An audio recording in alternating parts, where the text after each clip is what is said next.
안녕하세요. 크립토TV입니다. 오늘은 빠르면 10월경에 비트코인 이더리움 3배짜리 ETF 출시 소식에 대해서 알아보도록 하겠습니다.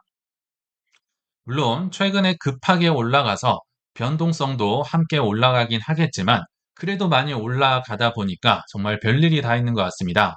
여러 가지 뉴스가 있었지만 제가 가장 재미있게 봤던 뉴스가 폐쇄한다던 비트마트라는 코인 거래소가 갑자기 영업을 재개를 검토한다는 소식이 전해졌습니다.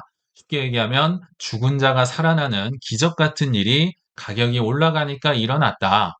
왜냐하면 분명히 7월 말에 사업 종료를 발표를 했었거든요. 기억나시겠지만 7월 말에 아더웨이즈의 비트맥스라는 선물 거래소와 함께 거의 3일 정도 차이를 두고 우리 이제 못하겠습니다. 이게 발표를 했었거든요. 근데 갑자기 기존 계획을 철회하고 구조조정을 통해서 단계적으로 영업 재개 방안을 검토하고 있다라고 발표를 했다라고 합니다. 좀 구체적으로 보면요. 정확히 7월 26일자로 해서 신규 회원가입 안 받겠습니다. 입금도 하지 말아 주세요라고 공지를 했었고요. 그래서 원래 계획대로라면 8월 26일자 근처에 거래를 다 종료를 시키고 내년 1월자로 폐쇄를 시키려고 계획을 했었습니다. 그러니까 현재 기준으로 보면 이제 거래를 완전히 셧다운을 내려야 될 판국에 근데 잠깐만. 가격 올라가는 거 보니까 이거 잘하면 나 살 수도 있겠는데 변호사들 한번 자문해가지고 살아날 수 있는 방법 없을까? 갑자기 이 검토를 하고 있다라는 겁니다. 야, 그만큼 최근에 급등이 이례적이었고 드라마틱했다. 뭐 이런 소식도 한번 전해드려 봤고요. 또 뭐 중요한 좋은 희소식이 하나 있었죠. 그동안 코인 투자자들의 속을 엄청 썩이던 스트래티지가 드디어 본전을 넘어섰다라고 합니다. 꿈에도 소원은 본전이죠. 근데 그들이 이제 소원을 성취했고요. 이게 우리에게 중요한 이유는 야, 적어도 당분간은 비트코인 팔지 않겠구나. 이 84만 개나 들고 있으니까 얼마나 불안불안했나요? 근데 평균 매수 단가가 75,300불인데요. 야, 이게 너무 왔다 갔다 해서 지금 얼마일지 모르겠지만 제가 78,000 근처에서 지금 이 영상을 찍고 있는데요. 당분간은 그래도 본전이나 약간 위쪽에 있기 때문에 팔지는 않겠구나. 좀 안도감을 주는 뉴스였다 생각이 듭니다. 그리고 스트레티지가 최근에 우리에게 굉장히 중요한 교훈을 두 개나 줬습니다. 이 두 개의 법칙은 앞으로도 반복될 가능성이 높아 보이는데, 자, 첫 번째는 이들이 팔 때가 완전 최저점 근처다. 이 정확하다라고 보시면 됩니다. 첫 번째 왼쪽에 그 노란색 동그라미는 22년 12월 달에 이들이 팔았을 때가 완전히 최저점이었죠. 그리고 최근 들어서는 한 6월, 7월, 8월 계속 조금씩 팔았는데 그때가 또 이번 들어서 가장 최저점이더라. 즉, 좀 정확하게 따져보면 이들이 비트코인을 팔 때는 저점도 아니고요. 그냥 거의 최저점에 가깝다. 22년 12월 달에도 한 704개 정도를 팔았었죠. 그리고 다음날 좀 더 뭐 한 800개 정도 사긴 했었는데 아무튼 이때가 최저점이었고 최근에도 26년도 6월, 7월, 8월 계속 팔았는데 이때가 최저점이었다. 두 번째 교훈이 있습니다. 스트레티지의 평단가 밑에 비트코인 가격이 있을 때, 즉 스트레티지가 손해를 볼 때가 집중적으로 매수하고 매수할 수 있는 구간이구나. 근데 예전과 차이가 있다면요. 22년 3월부터 23년 11월까지 연속적으로, 그러니까 거의 1년 반이 넘는 기간 동안 스트레티지는요, 손해를 보고 있었습니다. 그러니까 지금도 물론 힘들긴 했는데, 과거에는 뭐 FTX 세계 2위, 3위 거래소가 무너지고 테라루나, 뭐 셀시우스, 뭐 3에로 캐피탈 정말 다 나가 떨어졌기 때문에 스트레티지가 굉장히 힘든 구간을 오래 보냈구나를 알 수가 있을 것 같고요. 그럼 최근에 스트레티지가 연속적으로 이제 평단 밑에 손해를 봤던 구간은 26년 4월에서 8월이었습니다. 엄청나게 긴 건 아니지만 우리에게 굉장히 힘든 시간이었다. 그래서 스트레티지가 손해다. 저점인지, 그러니까 최저점은 아닐지 모르지만 저점 근처다. 매수를 계속 꾸준히 해나가는 구간이다. 이 두 가지 교훈은 아마 앞으로도 반복될 가능성이 있겠다라는 생각이 들고요. 자, 그럼에도 이제 하나 안타까운 경우가 있죠. 바로 대표 인간지표 짐 크레이머가 분명히 생방송에 나와서 비트코인을 전량 팔 계획을 갖고 있다. 정말 다 팔았는지까지는 모르겠지만요. 아무튼 심각하게 얘기를 해서 이 옆에 있는 아나운서가 갸우뚱하게 만드는 그 표정이 기억이 나거든요. 제가 날짜를 찾아보니까 정확히 8월 4일자였습니다. 그러니까 펌핑하기 직전에 전량을 매도하겠다라고 분명히 얘기를 했고, 만약에 그때 팔았다면 비트코인이 한 6.3만 불 근처에서 놀고 있을 때였다라는 생각이 들거든요. 손해를 많이 봤을 수도 있겠다 생각이 드는데, 하나 더 재밌는 게 있습니다. 8월 21일이 되자, 그러니까 한 보름 정도 뒤에 있었던 얘기입니다. 8월 4일 이후로 8월 21일 날 한 시청자가 이 짐 크레이머에게 물어봅니다. 비트마인을 사도 될까요? 라고 물어봤는데, 왜 물어봤을까요? 비트마인이 많이 올랐으니까 지금 사도 되나요? 라고 물어본 것 같아요. 근데 짐 크레이머가 재밌는 얘기를 합니다. 아니요, 비트마인보다는 비트코인을 사세요라고 조언을 해줬습니다. 아니, 8월 4일까지만 하더라도 뭐 전체 다 팔았다, 뭐 양자 컴퓨터가 무섭다, 뭐 별의별 얘기를 하다가 7.8만 불 정도 되니까, 즉 한 25% 정도 올라오고 뭔가 급등이 있으니까 사세요라고 말이 바뀌었다라는 겁니다. 이런 걸 볼 때요. 오르면 사고 싶고 하락에는 팔고 싶고 요게 정말 인간의 너무 무서운 본능이다. 그리고 이 본능에 따르는 뭐 트레이더라고도 하고요. 추세 추종자라고도 합니다. 기회비용을 엄청 싫어하시는 이 수많은 분들이 사실은 코인 업계, 주식 업계를 전체를 다 먹여 살리고 있구나. 이게 이거 수백 년간 이어져 온 본능이자 진리이자 법칙이다라는 생각이 들어서 한번 소개를 해드려 봤습니다. 자, 이제 본론으로 들어가서요. 미국 뉴스긴 하지만 한국인들에게 더 큰 영향력을 가져올 수 있는 소식이 전해졌습니다. 바로 SEC가 미국 최초로 비트코인, 이더리움 3배짜리 레버리지 ETF에 대한 의견 수렴에 나섰다라는 건데요. 실제로 결론부터 말씀드리면 의견 수렴만이 하는 게 아니라 이게 출시될 가능성은 꽤 높은 것으로 보입니다. 예, 언제냐는 뒤에서 한번 소개를 해드리고요. 근데 비트 이더만 이게 승인이 될 게 아니라 비트, 이더, 금, 은, 원유, 천연가스까지 6개의 상품이 3배짜리 롱숏으로 해서 나올 예정이다라고 보시면 될 것 같습니다. 한국 입장에선 3배짜리가 이렇게 좀 놀랄만 하겠지만 미국에서는 특별한 게 아니죠. 왜냐하면 웬만한 대표 산업군에는 이미 단일 종목부터 수없이 많이 있습니다. 뭐 테슬라도 있고 애플도 있고 엔비디아도 있고 수십 개, 수백 개의 단일 종목도 있고요. 또 대표 산업군별로도 굉장히 많이 있죠. 대표적으로 한국인들이 정말 좋아하는 나스닥 100 3배짜리 TQQQ도 있고요. S&P 500, 다우존스, 그리고 최근에 또 한국인들이 싹쓸이를 했던 속쓰리라는 3배짜리 롱 ETF, 제가 네모친 건 한국인들이 정말 사랑하는 3배짜리 ETF여서 이렇게 표시를 했고요. 여기 보시면 뭐 기술주도 있고 러셀 2000, 금융, 바이오, 중국, 신흥국 정말 많이 있어요. 그리고 밑에 보시면 금광업, 그러니까 금은 없는데 3배짜리가 없었는데 금광업주는 3배짜리가 있었고요. 석유는 없었는데 석유나 가스, 탐사, 생산주는 3배짜리가 있었습니다. 그러니까 금과 석유 이런 것들도 이제 최초로 지금 신청이 됐다. 뭐 국채도 있고요. 그래서 이 3배짜리가 미국에선 놀라운 일이 아닌데 문제는 한국인들의 손길이 닿으면 그들이 이름을 불러주면 굉장히 특별해진다라는 겁니다. 한국인들이요. TQQQ랑 속스를 어마어마하게 좋아합니다. 일단 26년 7월 기준으로 살펴보면 사실 7월만 하더라도 그 6월에 약간 폭등이 살짝 꺾인 시기거든요. 그럼에도 속슬이 한국인들의 보관 금액 7위 그리고 TQQQ는 8위에 해당을 될 정도로 엄청난 사랑을 받았는데 하나 더 재밌는 소식이 있습니다. 우리 7월 말에 기억나시겠지만 삼전닉스 단일 종목 2배짜리 레버리지 규제가 들어갔죠. 그러니까 마음 놓고 레버리지 ETF 2배짜리를 살 수가 없게 되자 지금 8월 된 지 얼마 사실 뭐 한 달도 안 됐죠. 그 한 달도 안 된 기간에 속슬 순매수 1위가 바로 한국이고요. 그러니까 한국에서 잘 많이 사는 순매수 1위가 속슬, TQQQ가 2위까지 올라왔다라는 겁니다. 못 사게 되니까 2배짜리 한국에서 못 사니까 미국으로 넘어가서 3배짜리를 싹쓸이했다. 즉 한국인의 손이 닿으면 특별해지고 뭔가 의미가 있어진다. 뭐 이렇게 보셔도 되겠다 생각이 듭니다. 한국도 이게 승인이 되면 살 수가 있거든요.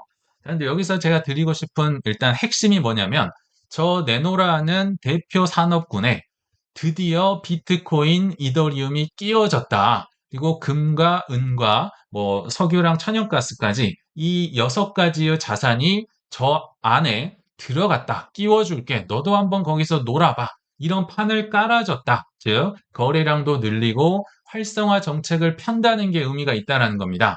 가격 상승과는 무관하게 일단 거래량은 엄청나게 늘어나겠죠. 그래서 과거로 치면 비트랑 이더 레버리지를 일으키기 위해서는 CME에서 계좌를 개설하든지 뭐 아니면 뭐 탈중앙화 거래소 뭐 하이퍼 리퀴드 이런 데 간다든지 이렇게 했어야 됐습니다. 근데 그럼 앞으로는 어떻게 되느냐? 그냥 기존 주식 계좌로서 별도 승인 불필요하게 그냥 ETF를 사면 되겠죠. 굉장히 편해지겠죠. 그리고 예전에는 뭐 자금 보관 해킹 문제, 규제 문제, 세금 문제 많이 있었지만 ETF는 굉장히 편하다. 그래서 한 줄로 요약한다면 비트코인 선물 레버리지 거래를 주식시장, 즉 미국의 제도권 안으로 가져오려는 시도가 3배짜리에서도 벌어지고 있다라고 보시면 되는데요. 이게 지금 트럼프의 정책과 굉장히 일맥상통합니다. 트럼프가 최근에 백악관 회의에서 무슨 얘기했습니까? 정말 작은 코인 중에 하나, 뭐 물론 10위권 안에 있지만 하이퍼 리퀴드의 이름을 부르면서 이거를 CFTC가 지금 미국 제도권으로 가져오고 있다라고 얘기를 했었죠. 즉, 코인의 키읔만 붙은 거는요. 일단 다 달러에 도움이 되니까 미국으로 다 가져와. 사실 하이퍼 리퀴드도 롱숏 하는 곳이잖아요. 3배짜리도 마찬가지고 아무튼 코인을 활성화시키고 거래량을 늘릴 수 있는 것들은 일단 미국 제도권으로 다 끌어와. 그것과 지금 똑같은 맥락의 정책들이 나름대로 일관성 있게 추진이 되고 있다라고 보시면 됩니다. 물론 결과는 확인할 수 없지만 과정은 지금 반복이 되고 있다. 뭐 이런 얘기가 되겠죠. 접근성이 높아질 수 있다. 그러니까 우리 보고 물론 이렇게 롱숏을 하진 않겠지만 CM이 들어가서 계좌 만드세요. 탈중앙화 거래소 하이퍼 리퀴드 가서 롱숏 하세요. 이러면 안 할 사람 많겠죠. 그렇지만 3배짜리 ETF 그냥 주식 계좌에서 사세요라고 하면 접근성이 어마어마하겠죠. 그래서 이거는 분명히 거래량과 변동성은 늘어날 수 있는 재료로 보입니다. 근데 제가 여기까지 보면서 한 분이 떠올랐어요. 오래된 스티븐 미란이라는 24년 11월 달에 보고서를 써서 트럼프의 책사로서 갑자기 유명해졌던 분 기억나시죠? 자, 이분의 보고서를 보면요. 제가 기니까 요약을 해보겠습니다.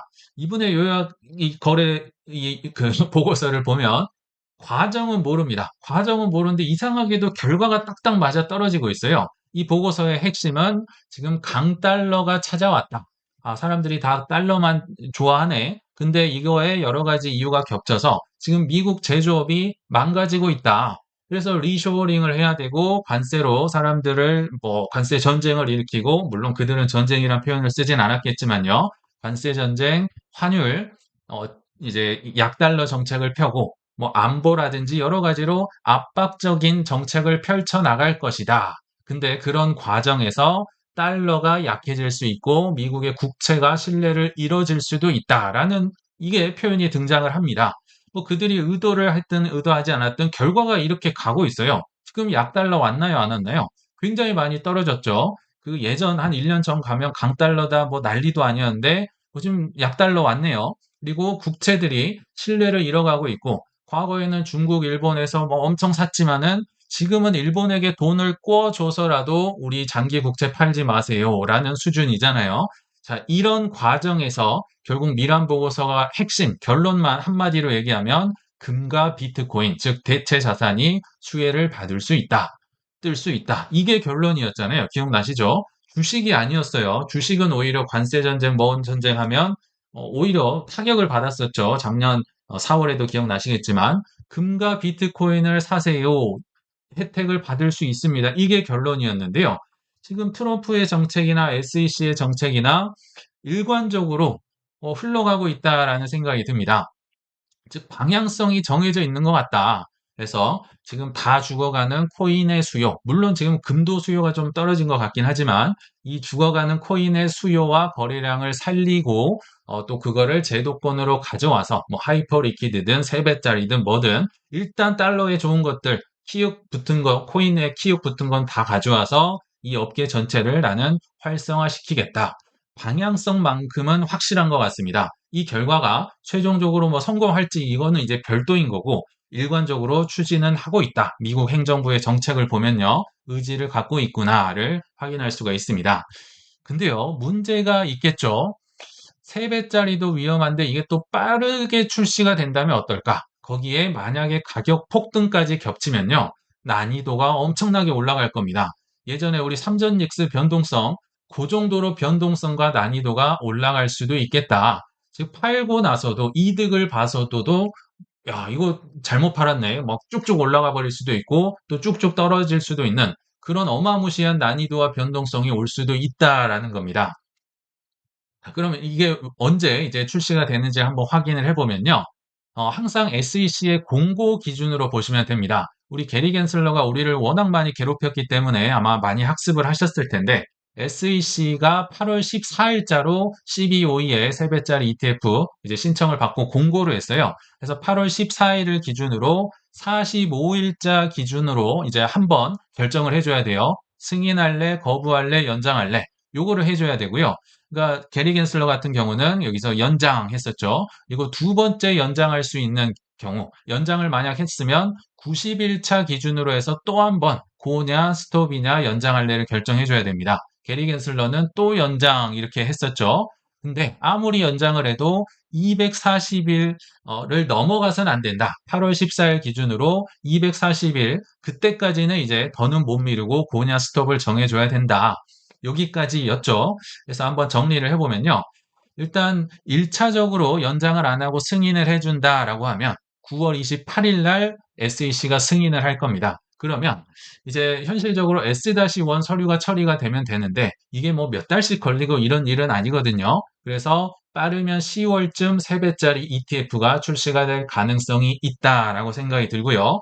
뭐 조금 문제가 있다, 뭐 좀 더 검토해야 된다 하면은 한 번 정도 연장을 할 수 있겠죠. 만약 한 번 연장을 했다, 그러면 11월 중순쯤에 SEC가 승인을 해서 역시 엄청 걸리진 않을 거고요. 한 몇 주 정도 걸릴 겁니다. 그래서 늦으면 한 연말쯤에 출시가 될 가능성이 있겠다. 근데 아마 이럴 가능성은 없겠지만 만약에 예전에 게리 겐슬러처럼 계속 연장하다가 최종 240일 날 승인 이렇게 하면 그 최종 데드라인은 27년 4월이다. 그래서 10월쯤이 될 가능성 혹은 뭐 한 12월이 될 가능성 정말 뒤까지 가면 27년 4월까지인데 그렇게까지 늦어지진 않겠다라는 생각이 들거든요. 이번 행정부의 이제 기조상. 그래서 이 날짜가 생각보다 빠르죠. 생각보다. 게다가 세배 ETF 출시가 나왔고 지금처럼 막 미쳐 날뛰는 가격 폭등, 물론 변동성은 있겠지만 그래도 뭐 우상향을 만약에 그린다면 어떤 상황이 벌어질까요?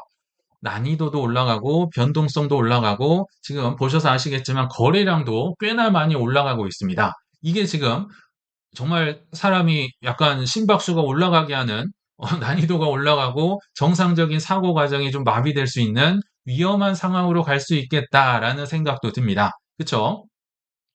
거기에 또 하나 공교롭게 겹치는 게 있는데요. 중간 선거를 전후로 해서 또 겹칠 수 있는 대형 IPO가 있습니다. 바로 엔트로픽 아시죠? 초대형 IPO인데요. 뭐 이들이 뭐 엄청나다 이런 건 아마 다 아실 것 같고 이들이 언제 상장을 하느냐가 중요한데요.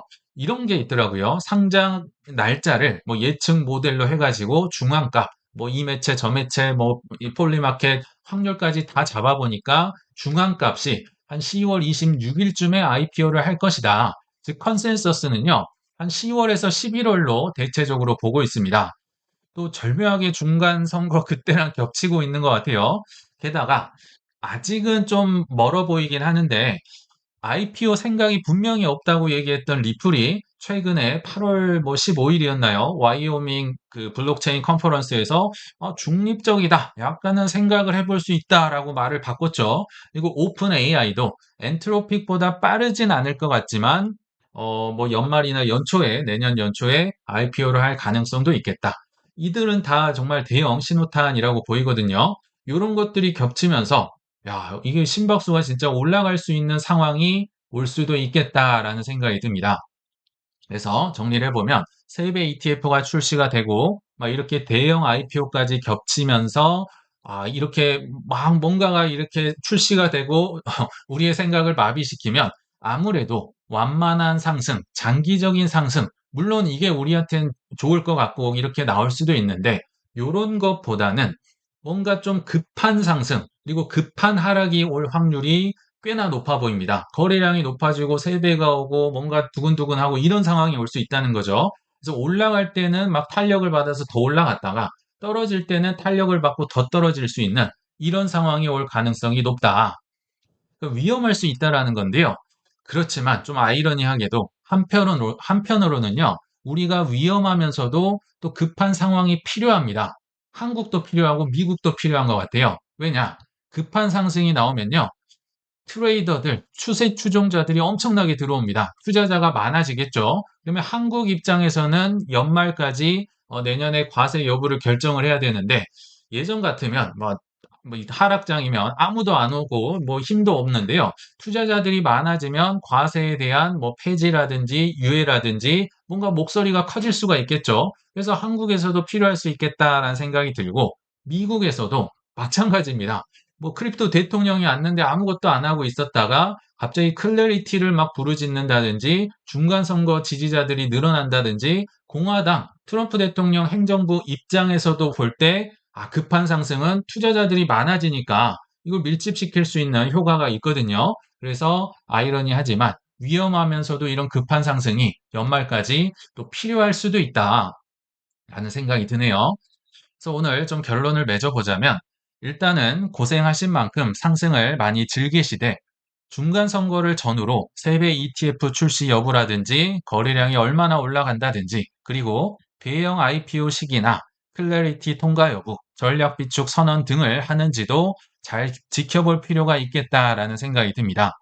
그리고 마지막으로 드리고 싶은 말씀이 있는데요. 저희도 매일 정말 욕을 많이 먹고 힘들었지만 지금 여기까지 고생하시고 함께 해주신 분들께도 진심으로 감사를 드리고 축하도 드립니다. 아직 멀었지만 일단은 자신을 많이 칭찬해 주시고 아직 뭐 소고기까지는 아니지만 치킨 정도는 드시면서 즐거운 주말 보내시길 바라면서 이만 마치겠습니다. 시청 감사합니다.